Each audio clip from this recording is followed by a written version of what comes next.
2026-এর বিধানসভা ভোট পশ্চিমবঙ্গে কি একটা ইগোর ফাইট? কেন এই কথা বলছি জানেন?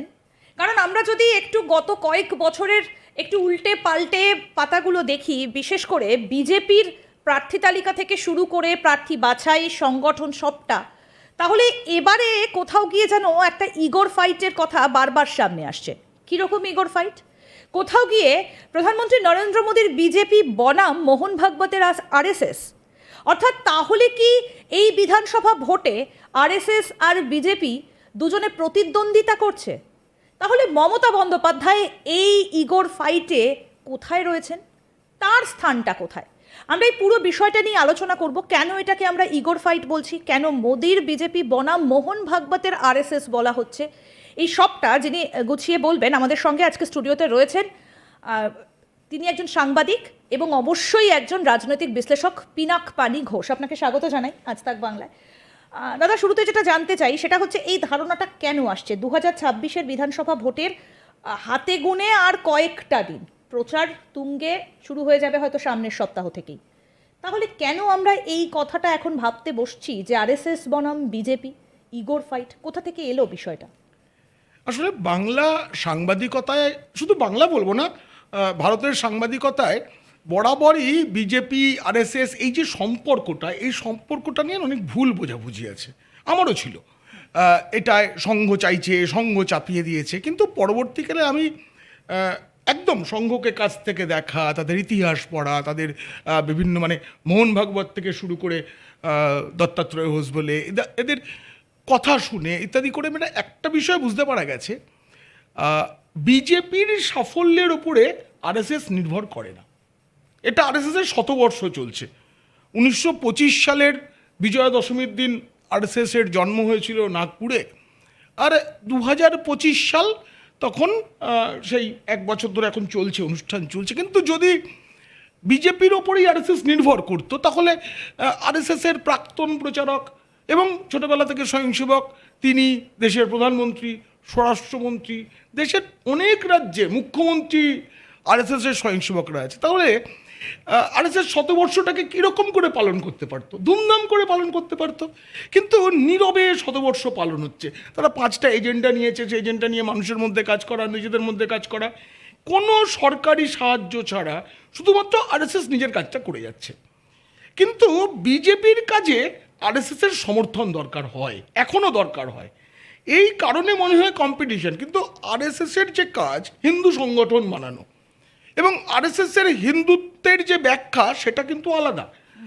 আরএসএস মনে করে ভারতকে যারা মা বলে মনে করে, বন্দে মাতরম বলতে যাদের কুণ্ঠা নেই, তারা সবাই হিন্দু।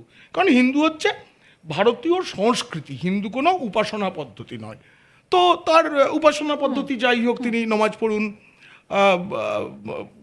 মসজিদে যান, কেউ মন্দিরে যান, তো ভারতকে যারা মা বলেন তারাই হিন্দু। এবার এই জায়গায় দাঁড়িয়ে কনফ্লিক্ট কোনখানে?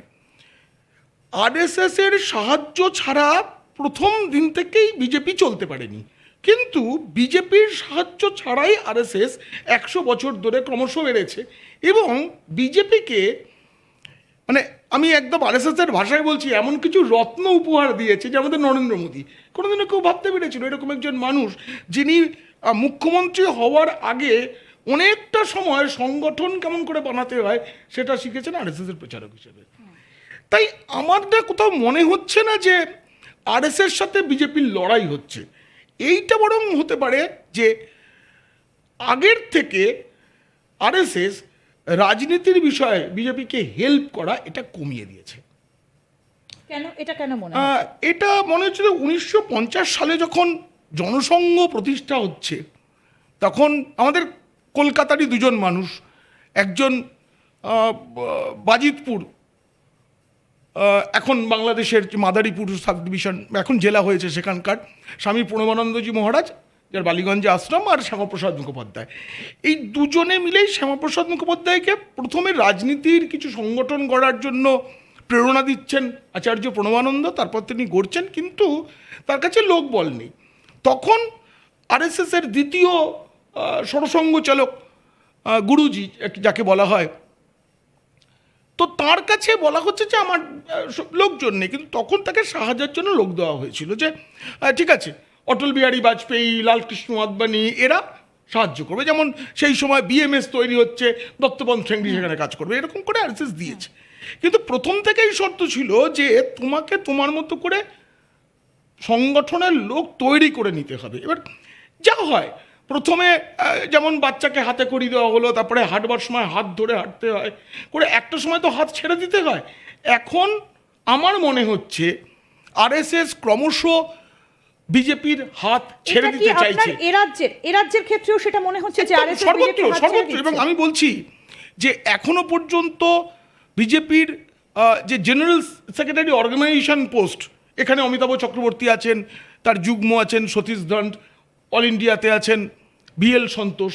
আগামী দিনে হয়তো আরএসএস আর এরকম করে নিজের কোনো তৈরি কার্যকর্তাকে, ওনাদের ভাষায়, তাকে বিজেপিতে সংগঠন সামলানোর জন্য দেবে না, বলবে তোমরা তোমাদের মতো তৈরি করে নাও, কারণ অনেকটা বড় করে দিয়েছি। 80 সালে বিজেপি তৈরি হয়েছে, সেক্ষেত্রে বিজেপির বয়সও প্রায় 46 বছর হয়ে গেল, মানে 18 পার হয়ে দ্বিগুণের বেশি হয়ে গেছে। তো এবার তাকে নিজের পায়ে চলতে হবে। এবার যদি বলি প্রার্থী তালিকা, আমি প্রার্থী তালিকাটা একটু আসবো। কোথাও গিয়ে এ রাজ্যের ক্ষেত্রে এই টক্করটা কেন চলে আসছে? বারবার করে কি দেখা গেল যে যারা আরএসএস এর সিনিয়র লিডার, কোথাও গিয়ে কি তারা একটু উপেক্ষিত হচ্ছে বিজেপির কাছে? সেটা কি এ রাজ্যের ক্ষেত্রে অত্যন্ত প্রকট? তা আরএসএসকে উপেক্ষা করে বিজেপি চলতে পারবে না। বিজেপির ফল যা ভাবছে সেটা সম্ভবই নয়। তার কারণ মূল বেস সংগঠনটা কিন্তু আরএসএসের ছিল, আছে। সেখান থেকেই বিজেপির অনেক নেতা তৈরি হয়েছেন। এখন যদি আমরা দেখি এ রাজ্যে, আমি সংগঠন সম্পাদক, এই পদগুলো তো আরএসএস থেকেই আসে।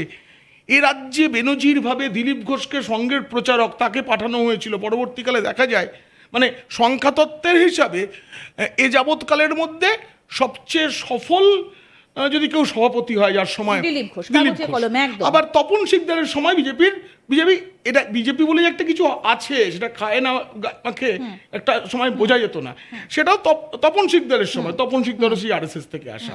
সুকান্ত মজুমদার পরে সভাপতি হয়েছেন, সেও আরএসএস থেকে আসা। তো এরকম করে তো তৈরি করে করে দিয়ে দেওয়া হয়েছে।